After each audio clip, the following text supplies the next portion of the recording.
The theme of this conference is Evolve, Embrace, and Reinvent.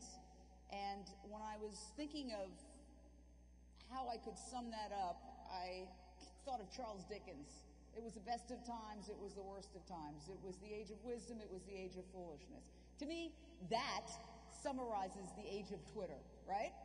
Sometimes it's very silly, but sometimes it's very significant. Look at what it's doing right now in Iran. It's crucial in getting information out.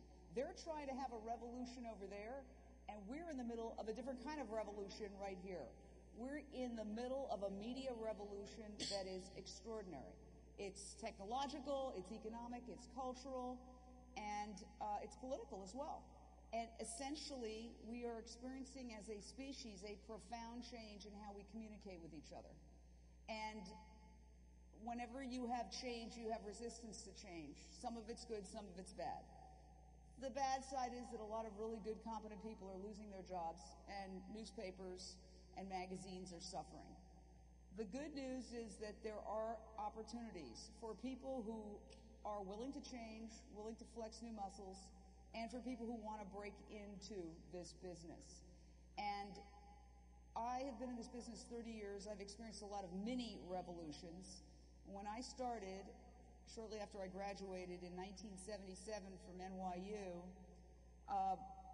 I shot silent film. Believe it or not, my first job. I don't like to date myself, but I did. I shot silent film, and we would use a little tape recorder, tape record the interviews, put those on 8-track cassette, play those at the same time as the silent film ran. And that's how we did our stories. I was the first reporter at our station in Florida, where I worked at the time, to do a live report in 1978.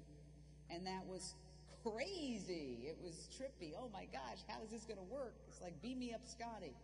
Kind of the same feeling we're having about some of the new technology today, like Skype. Do you all know what Skype is? Yes, okay. So there have been many other revolutions. When we got to videotape, we had the big cameras and the two-man bands is what they called them. And there were some women, but they called them two-man bands. And then there was a big battle when they tried to bring in one-man bands. And of course, everybody argued, well, people are going to lose their jobs. But new jobs were created somewhere else. Now the big battle is whether one human being can do the job of a photographer, a reporter, an editor, and a technician, 4 jobs in one, because the technology is what's forcing that change. The technology is that we don't even have tape anymore. We're going from an age where we could touch things, newsprint, and videotape, to an age where everything is digital, everything exists in some ether that I like to think of as another little galaxy, generally known as the internet. It's just electronic. So we have cameras, and the camera I'm holding right here, for example, does not take any tape. You just plug it in to a computer, and you send it back.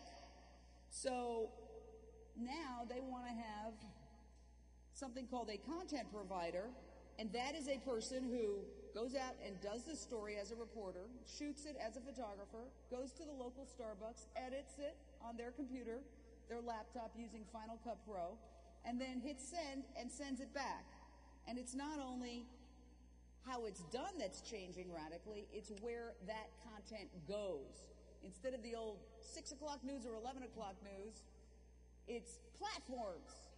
And these platforms can be anything from the local news to a 24-hour cable channel. For example, NBC in New York has something called New York Nonstop, which is almost like journalism iTunes. It takes 50 to 60 stories that are gathered over the course of the day, puts them in the computer, shuffles them, and then spits them out, kind of like when radio went automated, and it gives the appearance of a freshly changing newscast. And it can go on the back of a taxi cab, the information you've collected. It can go on a PATH train. It can go on a portable handheld device. It could be a Twitter pit. So we have to really rethink. And I'd say the bottom line is that this profession is more challenging than ever, in the sense that you have to learn how to do more things, including editing. Everybody should know Final Cut Pro. I say that, but I don't know it. But I've tried. Let me tell you, I've tried. I tried with Movie Maker. Come on down. Is that Rossana? Come on over. That's our other panelist. But the bottom line is that the same skills that we always needed as journalists are the skills that we still need. We need to know how to communicate. We need to know how to tell a story passionately in a way that gets people involved.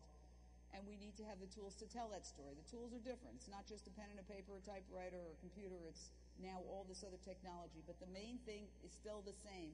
Getting the word out about important issues that are crucial to people and to our environment and to our fellow creatures in a way that's compelling and that gets people interested so they have the information they need to make the smart choices in their life.